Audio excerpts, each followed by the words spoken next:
television highlights of the news of yesteryear.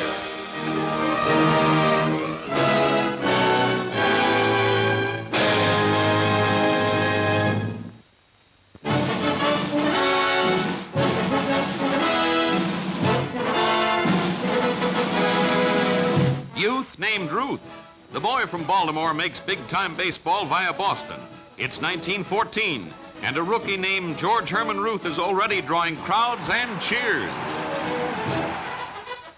By 1916, he's Boston's leading pitcher and World Series whiz. His hurling record of nearly 30 consecutive scoreless innings in Fall Classics competition still stands. Though no fence-busting specialist yet, at Fenway Park, Babe bats for war bond drive and gets this kiss from the first Mrs. Ruth as the crowd approves. Babe and Baby. Ruth's 16-month-old daughter poses for first pictures with her proud papa. Little Miss Ruth romps at her Sudbury, Massachusetts home.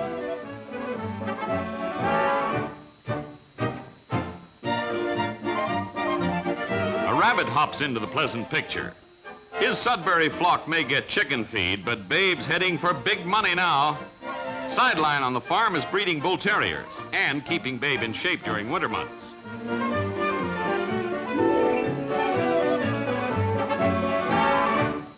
The Sultan of SWAT is A1 with an axe.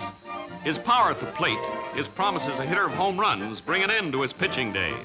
And as an outfielder in 1920, he becomes a New York Yankee.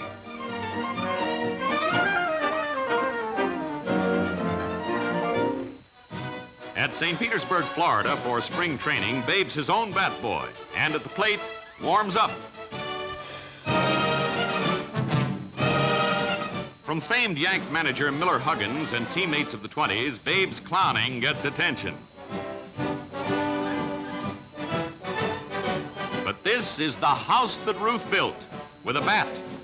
Stadium home run twins Lou Gehrig and Babe. The pair at work, a triple for Babe. As he strides for third, Gehrig steps to the plate, and sure enough, it happens. Homer for Lou. With the ball in the bleachers, Babe jogs home with Gehrig trotting in behind him.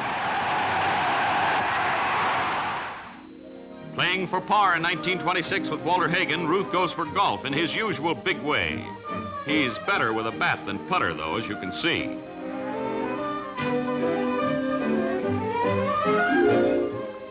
Babe goes to Hollywood in 1927, and actress Anna Nielsen helps him into makeup. With cameras grinding, it's a take, as Ruth invites co-star Nielsen into his arms in make-believe romance. It's the real thing, though, in 1929 with Babe and the second Mrs. Ruth. A diamond star, he's not bad on the ivories either. Babe never forgets his friends. For 1930 charity, he joins Mickey Walker at billiards. The stick in Ruth's hand is cue to start the game.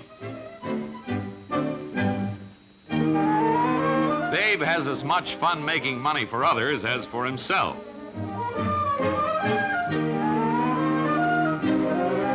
He even has a good time in the hat business. In his own haberdashery, he models merchandise and proves that success hasn't given him a big head. The hat's too small.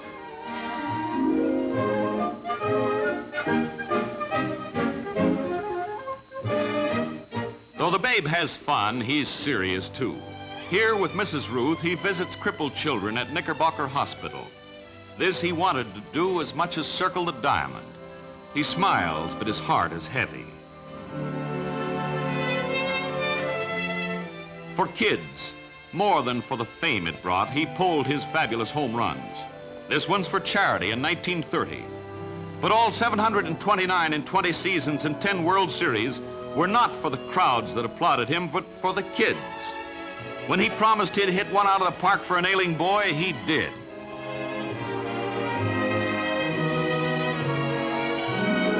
He was the idol of American youth. They worshiped him, and he in turn loved children. They cheered when he banged that apple out of sight, but they also cheered because beyond the realm of baseball, Babe Ruth was big league in life.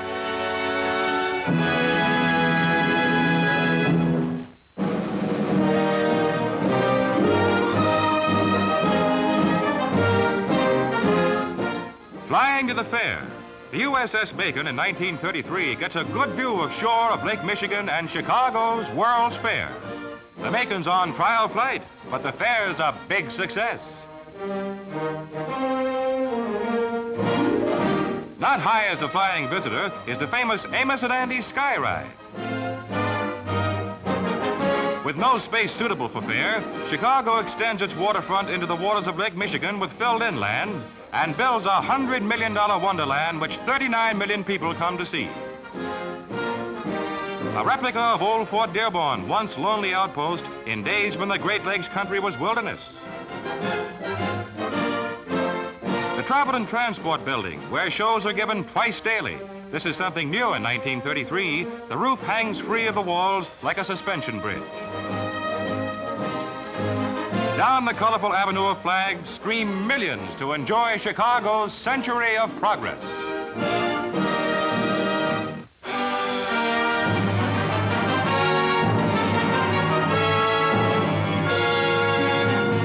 Here's dancer Isadora Duncan and Russian husband Sergei Yesenin in 1922. They're detained by immigration authorities, not for long, and happily wedded, but not for long. It's 1921, and Henry Cantwell Wallace is sworn in as President Harding's Secretary of Agriculture. Nobody knows it now, but 12 years later, Henry Agard Wallace follows father's footsteps and sits behind this same desk.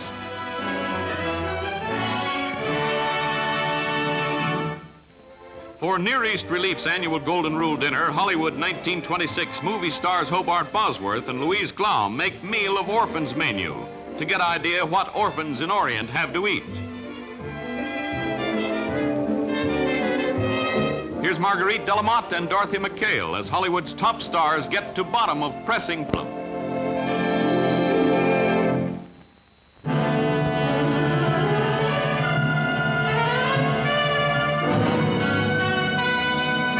Flare up for freedom. Down there in New Eastern State Penitentiary, Grateford, Pennsylvania, inmates run amok. Since 10:30 a.m. this 25th of August, 1934, when convicts took possession of a truck, rioting prisoners have been in command of prison grounds. The kitchen and laundry, where mutiny began, plus 3 temporary cell blocks are in permanent ruin. Hasty mobilization of Pennsylvania state troopers rules out fear that some prisoners might have escaped. Rioters were unarmed, but outnumbered guards till now. Here, chief offenders are penned in prison yard. First, frenzied moments of rioting leave wreckage everywhere. Now riots quelled and prisoners quiet on way back to their cells.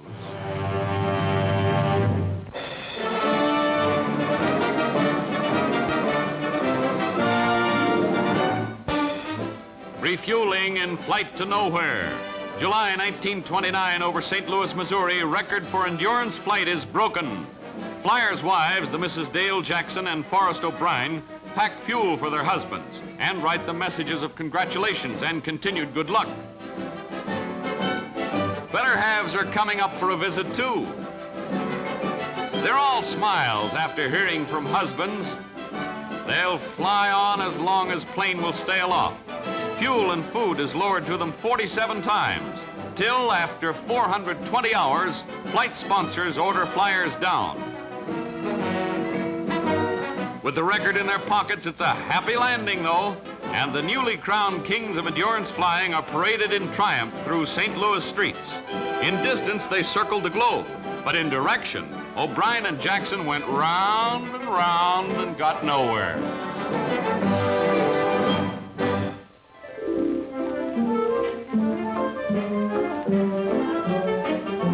Choosing Miss Philadelphia for the 1925 Atlantic City Beauty Pageant was as difficult as finding a needle in a haystack. And speaking of haystacks, there are more waves on the contestants' heads than there are in the ocean. Those were the days of the Marcelled mop.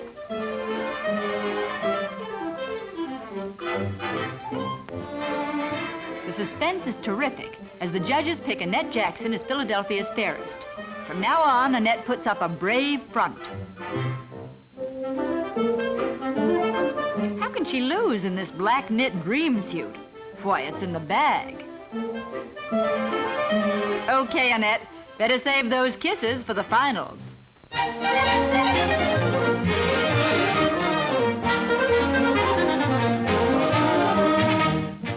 Olympics in a winter wonderland. Skier Ruud of Norway scoots down steep Bavarian slope to become speed king of 1936 games. Crowds see contestants from 22 countries in women's slalom and other events.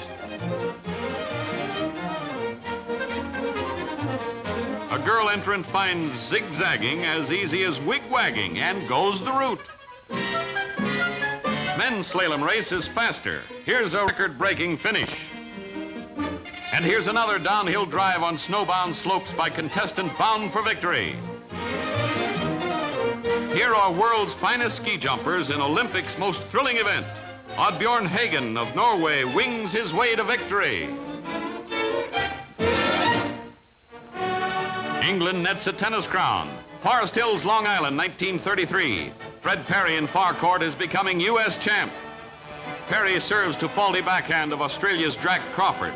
The Aussies return to the net as another point for Perry. Here's Crawford serving, and Perry starts volley with smashing forehand to Crawford's backhand side. The Australian shows flashes of brilliance, but blowing winds and Perry's placements are too much for him. Final game, match point, a fault for Perry, then it's good. Crawford's return is out, and Perry's in as champ. The new king jumps for joy and handshake for his beaten foe. For first time in 30 years, U.S. tennis crown goes to England and Fred Perry.